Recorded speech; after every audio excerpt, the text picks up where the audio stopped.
સુરત શહેરના રાજકારણના નામે ચાલતી હપ્તાખોરીનો એક ગંભીર મામલો સામે આવ્યો છે.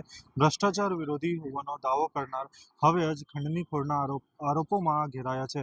સસ્તા અનાજના વેપારીઓને ડરાવી લાખો રૂપિયાની ઉઘરાવવાનો આરોપ લાગી રહ્યો છે. આ સમગ્ર મામલે વિડીયો સામે આવતા શહેરમાં ખળભળાટ મચી ચૂકી છે. વૈષ્ણવજન તો તેને કહીએ જે પીડ પરાઈ જાનાને રે. નમસ્કાર દર્શક મિત્રો, આપ જોઈ રહ્યા છો નવજીવન ન્યૂઝ. હું છું સાર્થક પટેલ ને વાત કરીશું આજે સુરત શહેરમાં આમ આદમી પાર્ટીના નામે ચાલતી હપ્તાખોરીનો ચોંકાવનારો પર્દાફાશ થયો છે, જેમાં આમ આદમી પાર્ટીના યુવા વિંગના મહામંત્રી શ્રવણ જોશી અને તેના સાગીરથ સંપત ચૌધરી સામે સસ્તા અનાજના વેપારીઓ પાસે લાખોની ખંડણી વસૂલવાનો ગંભીર આરોપ સાથે ફરિયાદ નોંધાઈ છે. ગોળાદરા વિસ્તારમાં એક વેપારીએ હિંમત દાખવીને આરોપી સંપત ચૌધરીના 1 લાખ રૂપિયાનો રોકડ આપતો લાઈવ વિડીયો ઉતારી લીધો છે. આ વિડીયોમાં પીળા રંગની ટી શર્ટમાં પહેરેલો સંપત ચૌધરી વેપારી પાસે રોકડ સ્વીકારતો સ્પષ્ટ નજરે પડી રહ્યો છે અને આરોપ છે કે શ્રવણ જોશી આમ આદમી પાર્ટીનો ખેસ પહેરી સસ્તા અનાજની દુકાનોમાં જઈ વેપારીઓ પાસે કાળા બજારીના ખોટો આક્ષેપ લગાવતો, દુકાનમાં જ ગ્રાહકોની વચ્ચે લાઈવ વિડીયો બનાવી દુકાનદારને બદનામ કરતો અને લાયસન્સ રદ કરાવવાની ખુલ્લી ધમકી આપતો હતો. બાદમાં સેટલમેન્ટ માટે પોતાના સાગીરથ સંપત ચૌધરીને આગળ કરતો હતો.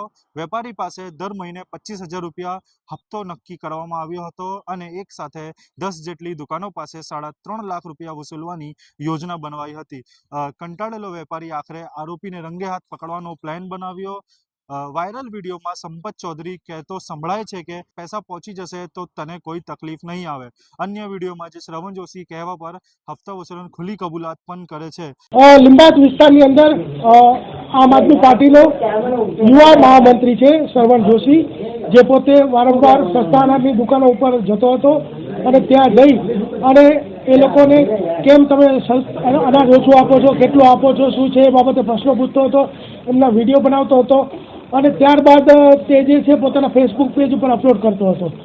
આ સિલસિલો સતત ચાલુ હતો. એ દરમિયાનમાં સંપત ચૌધરીએ આજે સસ્તા અનાજની દુકાનોવાળાનો સંપર્ક કર્યો કે ભાઈ તમારે આ જે વિડીયો બનાવવાની પેલીમાંથી બચવું હોય તો તમારે દર મહિને 25,000 રૂપિયા આપવો પડશે, એવું દુકાને જઈને કહેતો હતો. ત્યારબાદ આ લોકો એસોસિએશનવાળા તૈયાર થયા અને પછી નક્કી કર્યું કે ભાઈ એક સાથે એમ કે આપી દઈએ તમને પૈસા. કેટલા આપવાને 3.5 લાખ રૂપિયા માગ્યા અને ત્યારબાદ જે નિલેશ મોરે કરીને જે છે એની પાસેથી અને એનો જે બદરી કરીને જે વચ્ચેથી હતો જે આ લોકોનો જ માણસ હતો કે જે સસ્તા અનાજની દુકાનવાળાનો, અને એની પાસેથી આ લોકોએ લાખ રૂપિયા લીધા હતા ને બીજા ભવિષ્યમાં લેવાની એ લોકોની ડીલ થઈ હતી. તો ત્યારબાદ સસ્તા અનાજની દુકાનવાળા લીંબાયત પોલીસનો સંપર્ક કરતા 308(2) મુજબ ખંડણીની જે ફરિયાદ છે એ દાખલ કરવામાં આવી છે.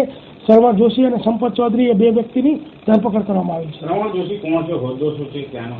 શ્રવણ જોશી જે છે એ પોતે આમ તો કપડાનો વેપારી છે એવું એનું જણાવવું છે, પરંતુ એ સાથે જ એ લીંબાયતનો આમ આદમી પાર્ટીનો યુવા મહામંત્રી છે. તો કઈ રીતે સસ્તા અનાજની દુકાનને ટાર્ગેટ કરતા? આ લોકો સસ્તા અનાજની દુકાને જ્યારે ત્યાં વિતરણ ચાલુ હોય ત્યારે જતા હતા, વિડીયો બનાવતા હતા, એમની નાની મોટી ખામીઓ જે છે શોધી અને એ લોકોને ડરાવતા ધમકાવતા હતા અને ત્યારબાદ એ લોકોનો ખાનગીમાં સંપર્ક કરતા હતા. રોકડા રૂપિયા પણ લેવાયા? કઈ રીતે રોકડા રૂપિયા કેટલા? રોકડા 1 લાખ રૂપિયા લેવામાં આવ્યા છે. 200 ના 5 બંડલ છે અને એ લોકોએ જ્યારે વેપારીઓએ આપ્યા ત્યારે એને સિરીઝ નંબર નોંધીને એને આપ્યા હતા. અગાઉનો જૂનો પણ એક વિડીયો છે કે એને 50,000 રૂપિયા લીધેલા, જેની ફરિયાદ હજી દાખલ કરવાની બાકી છે. કેટલા એવા દુકાનદારો છે જેને આ રીતે ટાર્ગેટ કરતા હતા? ઓછામાં ઓછા 15 થી 20 દુકાનદારો છે એને આ રીતે ટાર્ગેટ કરતા હતા, એવું એ લોકોનું જ્યારે પોલીસનો સંપર્ક કર્યો ત્યારે કેવું હતું. પરંતુ હજી અત્યારે એક ફરિયાદ દાખલ થઈ છે. આગળ જેમ એ લોકો ફરિયાદ આપતા જશે એમ દાખલ કરતા જશે. શ્રવણ જોશીને લઈને સંપત ચૌધરીએ શું વાત કરી? કઈ રીતે રૂપિયા કોના વતી સ્વીકાર્યા? સંપત ચૌધરીએ શ્રવણ જોશી વતી રૂપિયા સ્વીકાર્યા અને એવું કીધું હતું કે ભાઈ હું શ્રવણભાઈનો માણસ છું અને તમે પૈસા આપી દો, પછી શ્રવણભાઈ તમારી દુકાને આવીને વિડીયો નહીં બનાવે એવું એશ્યોરન્સ આપતો હતો અને એ રીતે એને રૂપિયા સ્વીકાર્યા હતા. જે આપણી પાસે વિડીયો ધ્યાનમાં આવ્યો છે એમાં જે સંપત ચૌધરી એવું કહી રહ્યો છે કે શ્રવણભાઈનો હું માણસ છું, શ્રવણભાઈને આ પૈસા આપવાના છે, પછી એમ કે કાર્યકર્તાઓને ચા પાણી નાસ્તો કરાવવા માટે પૈસા આપવાના છે અને એમ કે PSI અને પોલીસ અધિકારીઓ તો શ્રવણભાઈથી બધા તરત ઊભા થઈ જાય છે, આવી બધી ડીંગો હાંકતો હતો. સાહેબ હકીકતમાં એવું હતું, અમે ધંધો ચલાવતા હતા, અચાનક વેચાણ ચાલતું હતું ત્યારે આવેલા અને અમને લાઈવ કરીને ધમકાયેલું, ગ્રાહકને ઉશ્કેરેલું અને પછી અમારી પાસે પૈસાની માંગ કરી. કેટલા રૂપિયામાં? અમારી પાસે ₹1,00,000 લઈને ગયેલા છે. જી, જે રીતે સરવન જોશી લાઈવમાં બતાવતો હતો કે તમે ગ્રાહકને અનાજ ઓછું આપો છો અને એનું લાઈવ કરતો હતો, હા. તો એ કેવી રીતે તમારી પાસે પૈસાની માંગણી કરી? સાહેબ એ બતાવતો હતો પણ એ વાતમાં કોઈ તદ્દન સત્ય નહીં હતું. તદ્દન સત્ય હોત તો સાહેબ અમારા ગ્રાહકો પણ એટલા તો હાલમાં તો બધા બનેલા ગણેલા છે, એ લોકો પણ અમારી ફરિયાદ કરતા, પણ કોઈએ ફરિયાદ તો કરી જ નહીં હતી આમ સુધી. અને એ લોકોએ જો લાઈવ લીધો, અમે જો ગુનામાં હતા તો એ લોકોએ અરજી કે પોલીસ કેસ કે પછી અમારા ઉપલા અધિકારી એમને મહિલા કેમ નથી? તો તમારા દ્વારા કલેક્ટર હોય કે મામલતદાર હોય કે ઝોનલ ઓફિસરને કેમ ફરિયાદ કરી? સાહેબ અમે મામલતદાર સાહેબ, ઝોનલ ઓફિસર સાહેબને પણ ફરિયાદ કરાયેલી અને એ લોકોએ ઝોનલમાં જઈને બી સાહેબો ઉપર ખોટા આક્ષેપો રાખેલા છે. એ રીતની અમે પણ આગળની કાર્યવાહી કરેલી જ છે, અરજીઓ આપેલી જ છે ઉપલા અધિકારી સુધી. તમારા દ્વારા ₹1,00,000 કોને આપવામાં આવ્યા? સવનભાઈનો માનસ સંપત કરીને છે, એને આપેલા. કોના નામથી પૈસા ઉઘરાવતો હતો? એ સવન જોશીના નામથી પૈસા. ₹1,00,000 સિવાય આની પહેલા ક્યારેક પૈસા આપ્યા છે એમને? ના, હમણાં સુધી તો આપ્યા નથી છે.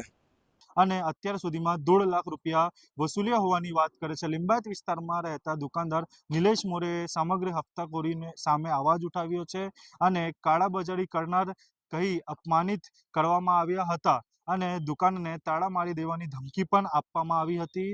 હવે વેપારીઓ દ્વારા આપવામાં આવેલી વિડીયોયુક્ત પુરાવા આધારે પોલીસે સમગ્ર મામલે કાયદેસરની કાર્યવાહી હાથ ધરી છે.